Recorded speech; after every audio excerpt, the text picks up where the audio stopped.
All right, geometry. We are going to start chapter 10 now. And to do that, we're actually going to begin by going all the way back to chapter 1, section 8. It was a section that we skipped at the beginning of the year because it didn't really seem relevant at the time. But what 1.8 does is it's kind of a review of a lot of simple concepts of circumference, area, perimeter, things of that nature that you guys learned in elementary school and middle school. So I don't think there's going to be anything new here that you guys haven't seen before. Anyway, I'm going to post this 1.8 worksheet for you later here in the day. But for now, instead of notes, I thought we would just go through and work through 5 of these problems together. So if you haven't already, you might want to print off the 1.8 worksheet now and start working on this with me if you have a printer at home. And if not, just take out a blank piece of paper, maybe work through a few of these problems with me, and that can be the beginning of your homework. So the first one I wanted to do with you guys was problem number 4, where we are finding the circumference of a circle. And notice here that it does want the answer in terms of pi. So this is information that we haven't covered yet in here this year, and I was always under the impression that you guys knew some things about circumference from middle school math. It turns out more and more, though, that a lot of you guys haven't seen this information before, although we covered it at some point right there in section 10.6 actually earlier. So here we go. So we're going to begin with our formula here. That circumference of a circle is equal to 2 times pi times the radius of that circle. Remember that there is an alternate version of that formula, and that would be that circumference is equal to pi multiplied by the diameter of your circle. And that, of course, works because 2 times your radius is equal to your diameter. So either one of those formulas will work for you. It's really just a question of which piece of information you were given. And in this problem, that 16 right there is our radius, so I'm going to go with the first version of it. So here we go. Step 2 then, fill in what you know, but write everything else the same. Circumference is 2 times pi times a radius of 16. And then step 3, let's either simplify or solve and get our answer as nice as we can. All we can do here is multiply the 2 times the 16 to get a 32. And since the directions said in terms of pi, we just leave a pi here in our answer and we call it good. There were no units given to us on this radius of 16 right here, so we usually just put a generic U there for units. And that's our answer. The circumference of that circle is 32 pi units. All right, and that's how you do number 4. Let's take a look at the next section right over here. 11, 12, and 13 are 3 problems where they ask you to find the area of a rectangle with a given base and a given height. So again, I think this is one you guys probably remember from way back in the day, that anytime we're dealing with a rectangle, if we're going to try to find its area, we're going to take the measurement of its base and the measurement of its height and simply multiply those two together. So our formula for area of a rectangle is simply going to be base times height. Probably the simplest area formula that we are going to see here in chapter 10, everybody. One thing that people sometimes worry about, in terms of which number is the base and which number is the height, it really doesn't matter. We typically like to think of base being on the bottom and height going vertically, but as we're going to see later in this chapter and in chapter 11, those two things are really not relevant. And of course, in the formula, the two things, base and height, are just being multiplied together, and the order in which we multiply two numbers does not matter. Now, the one tricky thing, I'm going to do number 13 with you guys right here. The one tricky thing about this problem is that the two measurements that they've given you, 3 meters and 130 centimeters, are in different units. We've got meters for the first one, and we've got centimeters for the second. And you'll notice that's a recurring theme here. In number 11, they gave you feet and inches. In number 12, they gave you inches and yards. So we're going to have to do a little bit of conversion right here. And what is typically easier is to go to the smaller unit and not the bigger one. So in number 13, we have meters and centimeters. Centimeters are the smaller unit. So the one thing you're going to need to know right here, and I'm hoping you guys know it, is that 1 meter is equal to 100 centimeters. So that means that that 3 meter measurement right there, let's do that underneath it, that 3 meters is 3 times that, and that's going to be 300 centimeters. Okay, so probably easier than if we do everything the same. So here's step 1, that's your formula. Step 2, fill in what you know. Area of a rectangle is. a base of 3 meters, which is actually going to be 300, and since we have units now, centimeters, there you go, multiplied by our height of 130 centimeters. And then in step 3 here, we'll go ahead and multiply out what we know, the 300 times the 130. All right, the 3 times the 13 is going to give us a 39, and then we have 1, 2, 3 zeros after it, so this is going to be 39,000. And our units here, we're multiplying centimeters times centimeters.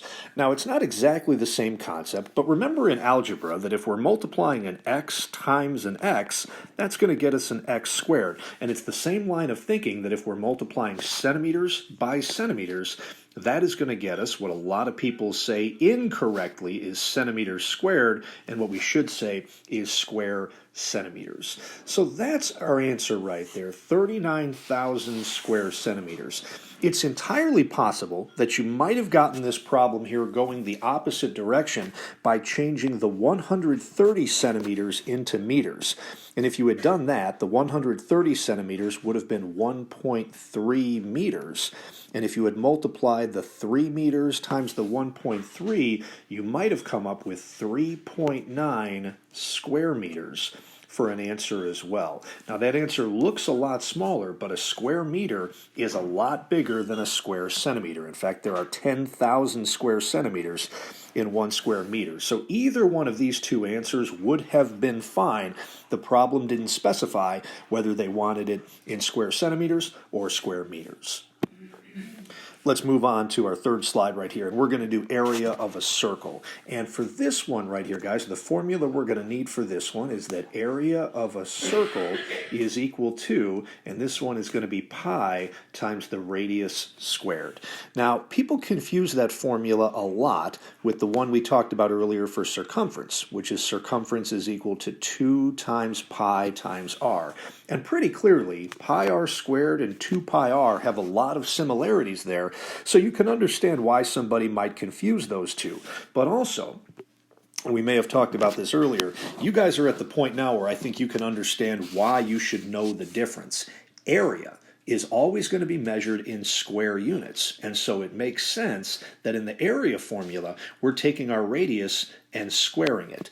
Circumference, on the other hand, is going to be measured in linear units, just feet, just inches, just meters, and so the radius there does not get squared. So since area is a square measurement, two-dimensional here, we need to square that radius. Okay, so in this problem, I'm going to do number 15 with you guys right here. Again, fill in what we know. So area of a circle is going to be equal to, and we're going to have pi here times, and I wanted to do 15 because it's got one little tricky component to it. The only piece they gave you right here was 200, but that is your diameter, not your radius. And in the formula here for area of a circle, we need the radius, not the diameter. So to get radius, we're simply going to take our diameter and divide it by 2 to get a radius of 100, and we're going to square that as well. And then step 3, let's just finish it off. Area of a circle then is equal to, once again, the directions say we're supposed to find our area in terms of pi. So we're going to go to the 100 and square that. And if you guys remember how to do this, you have a 100 and then 2 more zeros at the end right there. It's 100 times 100, which is 4 total zeros. So 10,000, the pi just tags along. And since, oh, again, no units right here, so we're going to write just a generic u, but that's still going to get squared because we're talking about area. So 10,000 pi square units for the area of the circle in number 15.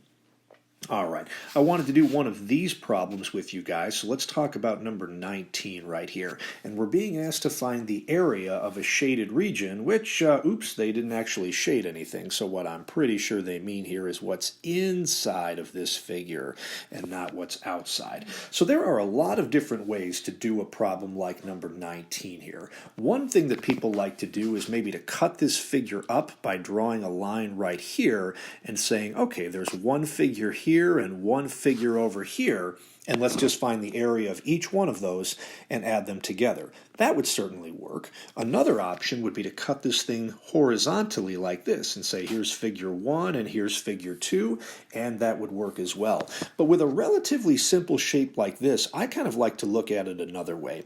Like there is one big rectangle up here going around the entire figure that we're going to find the area of, and then we're going to worry about the area of this missing region right over here and subtract that out. So that's the way I want to handle this one, that for number 19 right here, the area here is simply going to be the area of the big rectangle minus the area of the small rectangle. I'm not adding to, I'm subtracting. So let's see what happens here. So area equals, and here we go. For the big rectangle, we can see that it has a base of 8 and a height of 7. So that's simply going to be 8 times 7 for the area of the big rectangle. Now to subtract from that the area of the small rectangle, all right, we can see that this little missing rectangle has a base right there of 4. So we'll go ahead and put that here. But the next thing we need now is the height of the small rectangle, which is this piece right over here. That wasn't given to us, but we can get it by looking at the two vertical pieces we do know. This piece right here, which is the height of the entire big rectangle, is 7. And this little piece right over here has a height of 4. So to find this missing piece, we're just going to take that 7 minus that 4 and get 3 right there for the height of that second interior rectangle that isn't shaded. Okay, and now you could put all this into your calculator at once, but what fun would that be? The 8 times 7 is going to be 56, minus the 4 times 3 is going to be 12, and that'll tell us now that the area of the overall figure here is going to be 44. Again, no units were provided, so we just put the generic U for units, and we're squaring that because we're talking about area. So 44 square units is the answer for number 19. And the last problem I wanted to do with you guys. This is a good example of why Chapter 10 gets more difficult here in a high school geometry class than what you guys may have seen earlier in a middle school class. In this problem, they've given you the area of the circle, and they're asking you to come up with the radius. So this is why I always ask you guys to start off with a formula. We're talking about circles, and we're talking about area. So area of a circle is going to be pi times your radius squared. And in a normal problem, we know the value of r, and we're being asked to come up with the value of a. But this one works the opposite direction. In this one, they've told you that the area of that circle is 25 pi. So that is the information that we're going to put right here for area. 25 pi is equal to pi, and we do not know what our radius is, so we're just supposed to leave that as pi r squared. And now this really becomes an algebra problem where we're solving for r. The first thing you would probably want to do here is to get that pi out of the way. So we're going to divide both sides by pi since r squared is being multiplied by pi. And I would really hope, everybody, that we do not need to go to a calculator in order to do this. What we should see is that we have identical factors here on the right of pi and pi that cancel out, and of course the exact same thing happens over here on the left. So we don't need a calculator to know that 25 pi divided by pi is just going to get us 25. And that is equal to an r squared over here on the right. And the last thing we need to do right here to get r by itself, we need to undo a square, which we do with a square root on both sides. And at this point, it might become apparent, if it wasn't already, that it was certainly not a coincidence that they gave us this number right here. The pi was present in the area right here so that it canceled out with this pi right here, and the 25 is a perfect square so that when we got here we were able to get a nice clean rational answer of 5. The units they gave us for area were square inches, and technically that was right here, 25 square inches. When we took the square root of square inches, we just get inches, which is a nice linear measurement for radius. All right, guys, that is a wrap right there on 1-8. Hopefully you guys can get the rest of that worksheet done without too much trouble. Good luck.